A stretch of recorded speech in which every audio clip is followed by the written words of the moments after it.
Oh no. 30 minutes before we ended. That was fun. So hoping that was just like the humidity or something. I have no idea. We're going to find out. I'm going to go grab it after this. Or I'll come get it at some other point when it's not raining. That's a whole nother story. But I think that's pretty much what I can think of that's going on. I know Reefer Madness is. Yeah, it opens this weekend. Yeah. So it opens on Friday night. So definitely come check that out. And I've talked about it in prior weeks. It's hilarious. It's irreverent. It's satirical. It's very funny. I served as the intimacy director for it. So I'm very excited. I will be there on Friday night, opening night. There's still tickets available. Don't let that be a deterrent. Come anyway. You can avoid me. So that's going to be really fun. So I'm really looking forward to that.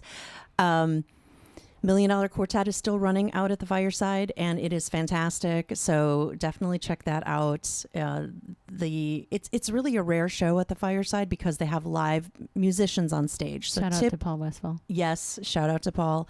So typically, their shows like at many theaters aren't done with live orchestras anymore. Which is sort of a nice segue into live large musical ensembles in a minute.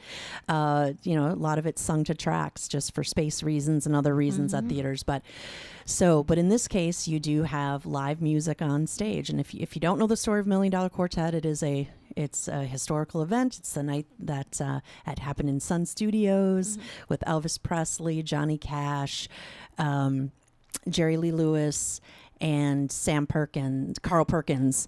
Sam Phillips is the owner of Sun Records. So they were there on one historic night and played a session. So that's what you get to hear. And then there's Brother Jay and Fluke. So you've got the bassist, the upright bassist, and the drummer. So you've got live music on stage, people singing, playing live instruments. It's really, really awesome. So definitely check that out. Coming up for me personally on stage, I will be doing the 24-hour musical with Bombshell Theater on July 11th, and I've already regretted this decision. Been regretting it for months, but as the calendar ticks forward, I'm getting more and more nervous. But it is what you think. I will find out on Friday night at 7:00 p.m. the show that we will be performing in 24 hours on Saturday at 7:30. So I will be finding out all of us will be finding out the show and our roles, and we have 24 hours to learn the music, the lines, the choreography.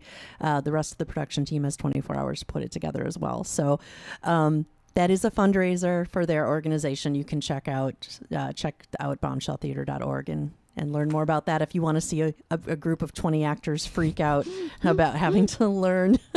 and these aren't common. The 3 shows that it's narrowed down to are not common, so it's not something that I know, right? I'm personally voting for HMS Pinafore just because I'm a GNS geek. That one is going to be so hard. That one would be so insane. So yeah, it's HMS Pinafore, Wind in the Willows, and Pollyanna are the 3. So, wow. Oh gosh. Yeah. I don't know. Hoping they give me a very small role. Give me a small role. But yes, you have Eric and Tim, if you're listening. If you're listening, Eric and Tim, I want a small role. No pressure. It couldn't be Music Man or something like that I know front to back and have done several times. No. Yeah. No. Oh boy. But anyway, so that should be fun, and just the concept of it is wild. And I guess we're all on the same sinking ship together. So. Too bad it's not Titanic. Oh gosh. Well, and I wanted to give a special shout out. I did not ask if there was permission to do this, but hopefully D'Eric doesn't kick me for doing it. I know there was a recent birthday, so happy birthday, D'Eric. Yes. Yes, he was on our program, about a month or so ago. Mm-hmm. Yes, he had a milestone birthday just yesterday. Yes. So, yes, happy birthday, Dee. Yes, you can come in and yell at us if you need to, but hopefully you don't mind it. No, my dogs gave permission, and good. They can speak. They can speak for Dee. So this is okay. Rhea and Lucy said it's fine. Oh, well, we love you, dear. Happy birthday yesterday. So, Dave, you and I go back very far. I would say at least close to. More than. Go ahead, say it. You're 20 right. years? Yeah. Is it? Wait. Okay. Hold on a second. 2007. It is almost 20 years.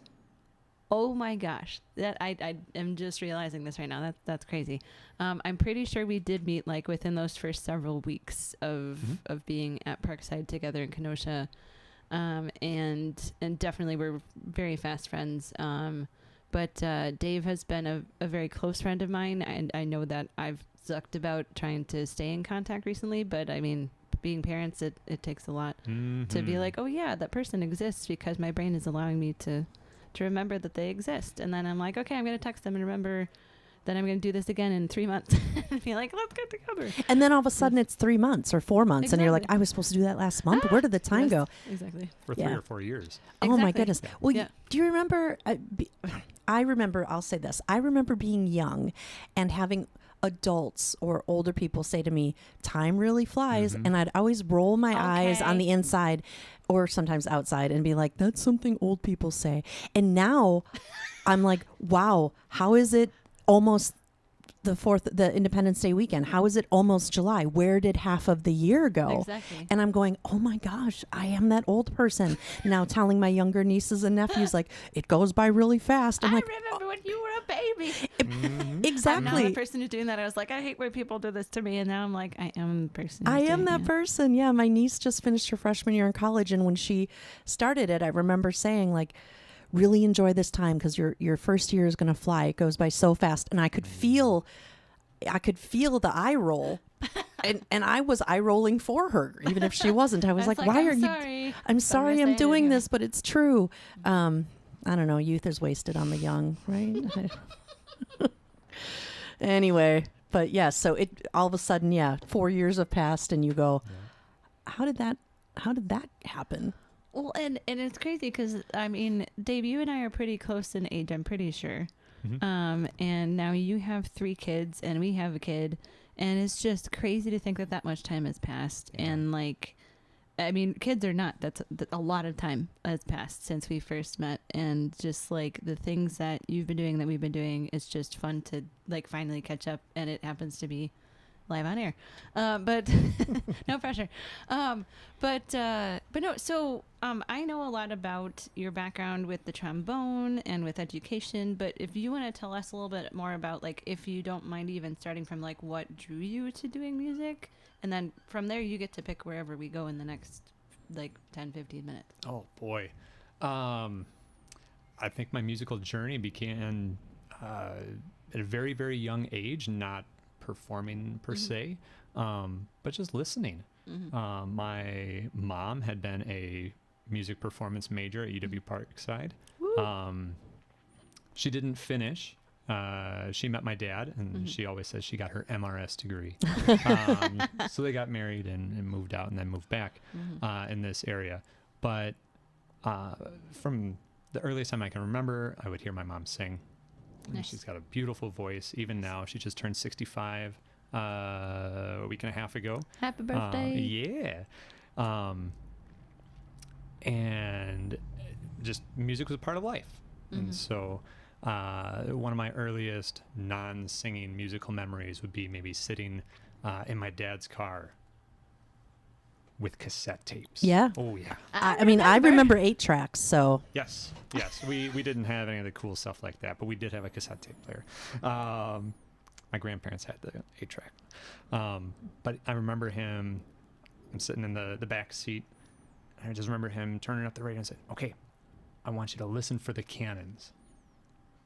Oh, What do you mean, listen for the cannons? We're listening to an orchestra. Yep, and sure enough, that's Tchaikovsky's 1812 Overture, which I didn't appreciate at the time, except for, oh yeah, those were cannons. That was fun. And, always had an ear. It was always being pointed into a different direction. Hey, listen for this. Listen to this. Listen to this. And so that was just a big part of my upbringing. so your mom was a singer, but Mhm. your dad was also a musician? He was through school up until the end of high school. He as well played a trombone, and he called it quits after that. And he went to college, and his parents were like, "Are you ever going to play this thing again?" He said, "No," and he had a professional trombone, and they sold it at a garage sale for $100. 20 years later, I got him involved in the orchestra that I Mhm. played with, and Mhm. so he had to go and find a new trombone, which was it ended up being a used one. He's not had a pro horn since then, and I'm sure he's kicking himself like, oh, I really wish I had that one. Mhm. But it was a sweet full circle moment. to Yeah. And is come that back to part of how you became? At what age did you decide that you were going to join the band? Was it the school band? How did you pick trombone? Was it because your dad played trombone, or? It very much was. We in 5th grade got to start band, and I knew I wanted to do it. Who wouldn't want to play an instrument?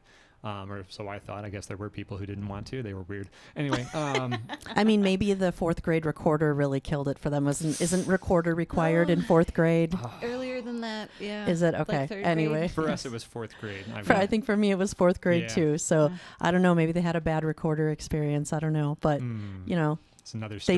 they definitely missed out. So Yeah, they did. okay, so 5th grade comes and it's time for you get to sign up for the school band. Yep. And the band director there demonstrated all the instruments and said, okay, I want you to write down 2 instruments that you're interested in on this note card, and then we'll turn it in and we'll see what happens. And What was your other one? well, my cousins had played clarinet and trumpet. So I remember seeing them bringing home instruments. I don't remember them practicing their instruments at home, but I remember seeing the instruments, and so I thought, oh, clarinet and trumpet, because I know what those are. And just when he called us to turn them all in, like, I think my dad said something about playing trombone. He could probably help me. And so I erased clarinet and I put trombone. And Oh, sure no enough, way. that's the one I ended up with. So it was The a rest very is last minute history. sort of Yep. decision. Oh, how Yes. cool. Yeah. And then of course, that is the instrument that you played for many years. That became your instrument. Yeah. Right? That's your degree is in trombone or Education? my degree's in education. okay, but yeah, okay. I carried the trombone through all that. Okay. Yeah, That's Yeah. so cool. And did your dad help you? he did. Okay. He did. He is the most patient man that I know and have ever met, and He's a pretty big goofball, too. Yes. he's fun. Oh Yes. yeah. Oh yeah. Well, that's really cool. I love how at the last minute something told you to cross off and change one of them to trombone, and then here you are with years later. That's your primary instrument. Yeah. But so you also play many other instruments. So talk a little bit about how you got to what you do now. Sure. When I had an incredible band director in grade school, loved him to pieces. He's still around, so Randy, if you're listening, thank you so much for everything. In high school, I'd known since like 4th grade I wanted to be a teacher. Nice. I had a gifting for teaching and educating, so I thought I was going to be a math teacher. Mm. Yeah. My math teacher did not share that opinion. and I was all the better for it. The kids in my class were mathing circles around me. So on the flip side, my band directors were very supportive and very encouraging and sending me to this, that, and the other opportunity to really develop me. And so that was a huge boon to my path and journey there. And so decided about sophomore, junior year of high school, this is what I want to do. I want to be a high school band director.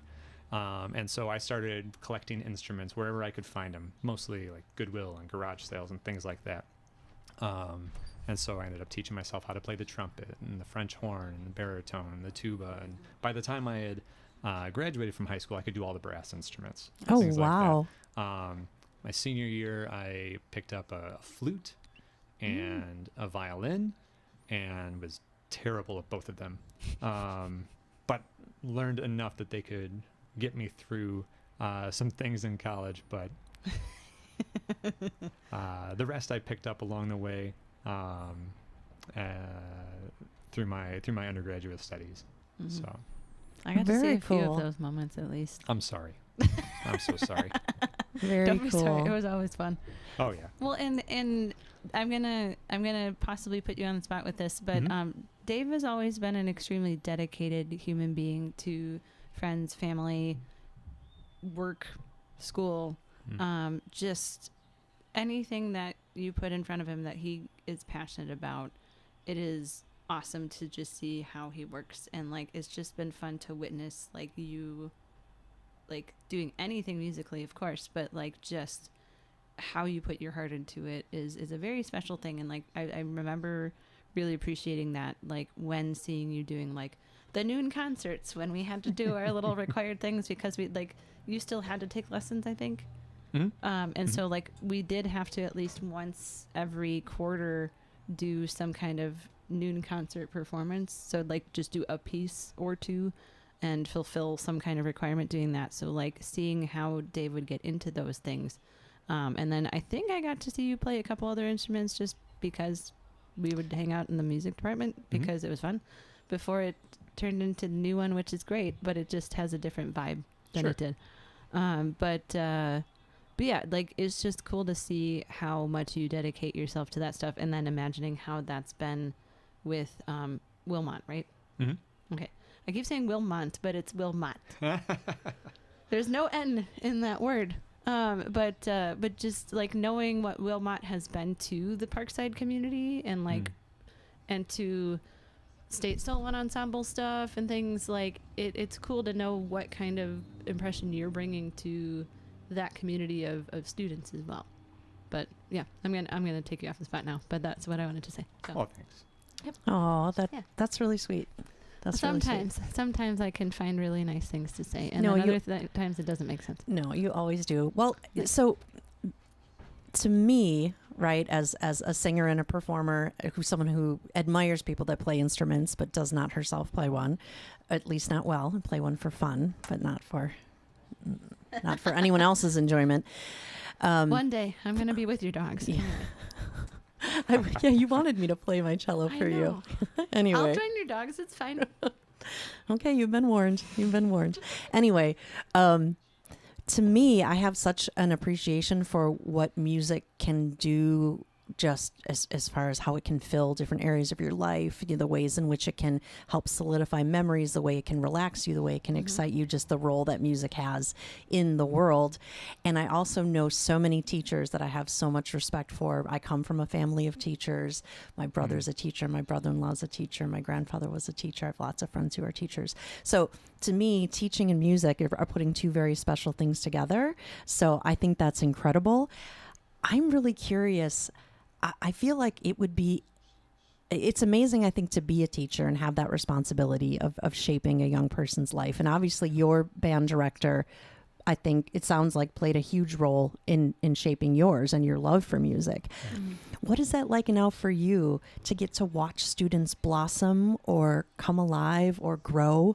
You know, I'd have to imagine that you see students that step into your band room one way and then totally grow in a different direction through this connection with their instrument and music. And even just thinking about it makes me want to like get teary-eyed because I think it's so beautiful. But to me, that feels like such a magical experience to have had that place in a child's life. So can you talk a little bit about what that's like? Or are you like, it's just really frustrating to have to know how to play 40 instruments and try to and try to create some sort of pleasant sound from this group? But it also has to be just a really magical sort of room to be in. Yeah. I'm going to take a really long roundabout way to get to the answer to your question. Because first I'm going to detour back to something you said. You called it Wilmont. Which my band director in high school, the late Lance Haas, as his swan song, he wrote a musical and he called it Wilmont because everybody calls it Wilmont. We get mail for Wilmont. The opening line of the musical, I'm not going to sing it for the sake of everybody with ears, is "We are Wilmot, Wilmont, we're not." I like it. And it was the word Wilmont with the N crossed out. It was great. Anyway. He, Lance Haas, taught a class at Parkside, training future music teachers. It's the instrumental materials and methods course. And I'll never forget something he said in there.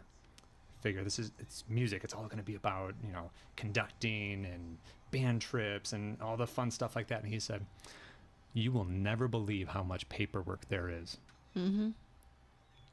And all of us, were like, no, he was so right. He was so right.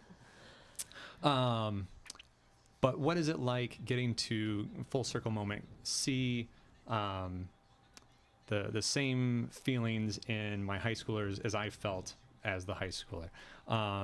It's great. It's the reason that we do what we do.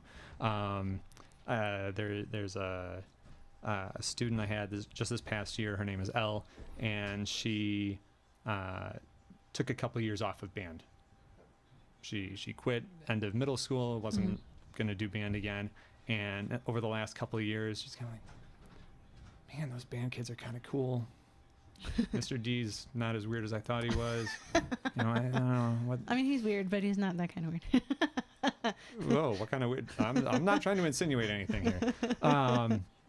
But she came up to me the last week of school this year, and she goes, in tears, like, I am so glad that I rejoined band. This is my favorite class. Oh, Like, that's this is why I come to school every day, and not every student is like that, and I don't blame them. Everybody's different, right? But it's a joy to be that class or that teacher for the ones that are really, really passionate about it. I feel like, and so I feel like theater, acting, or music, being part of a band or an orchestra, just like being part of a theatrical group and being part of a show, is the greatest team sport you can play. Yeah. So when you think about a band or an orchestra, right, when you think of a group of musicians, it is such a team sport. It teaches so much. There's so much individual growth, I think, that happens Yes. as you develop as a musician. Again, speaking as someone that is not a good cello player, but not a good cellist. I shouldn't even say that. I should say cello player. I shouldn't even use the word cellist. For for anybody myself. who can't see on YouTube, I was rolling my eyes when she was saying that. But so there's that, I think, right? There's an individual journey that you go through, right? But also then when you bring all of those instruments together, just like in life, just like in theater with the show, right? And putting all those pieces together.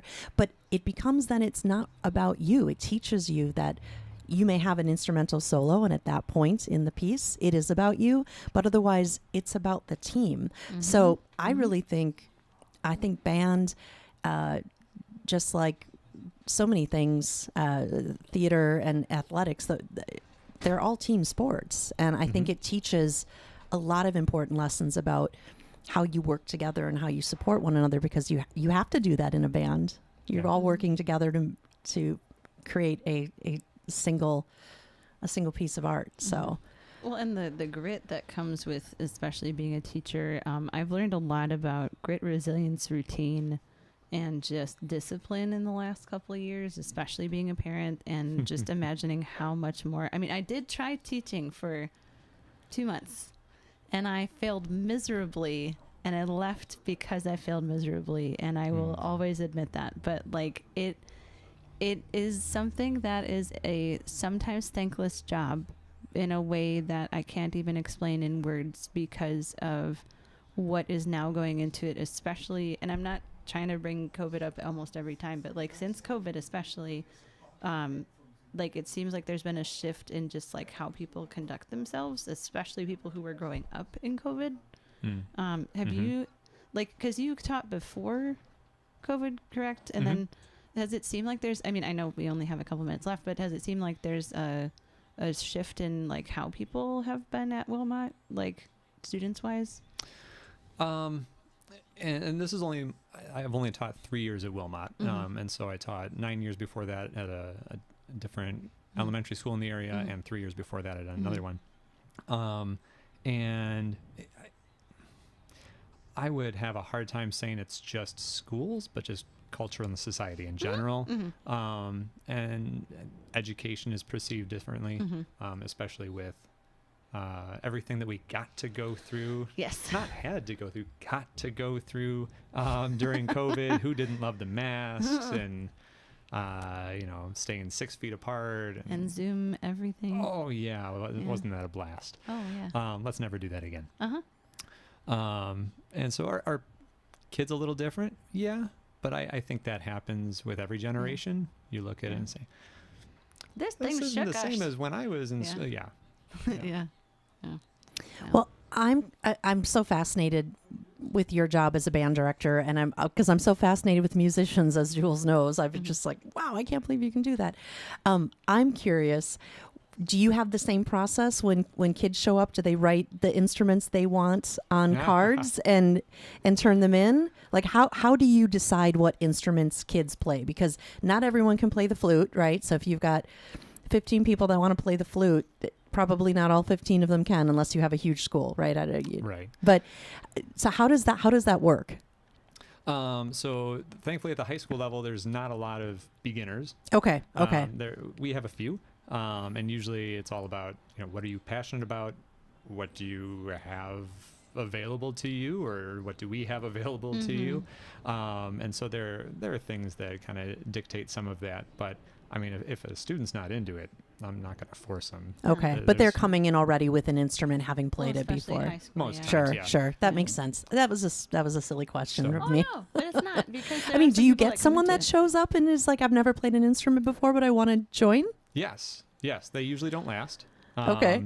Because they're usually really not into it. It's usually they want to be in there because their friends in there.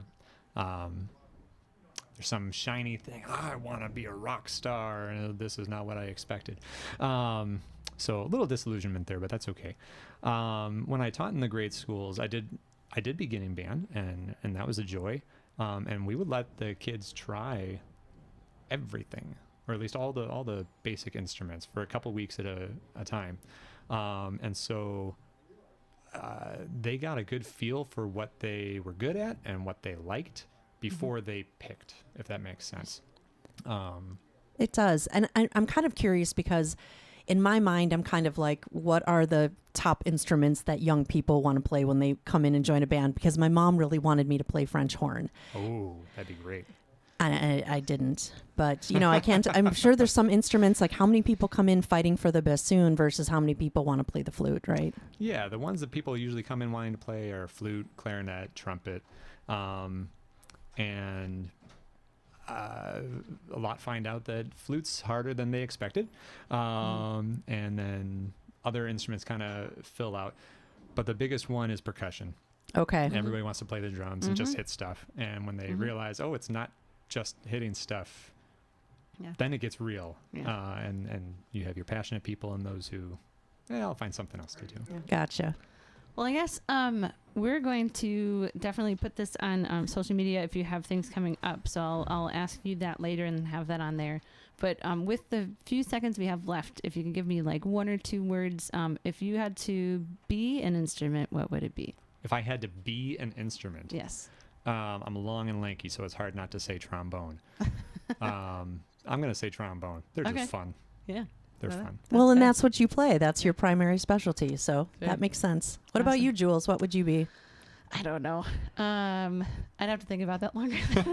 Longer than Well, the 12 seconds yes. you've got? Yes. Well, thank you everybody for listening to us today. Dave, thank you.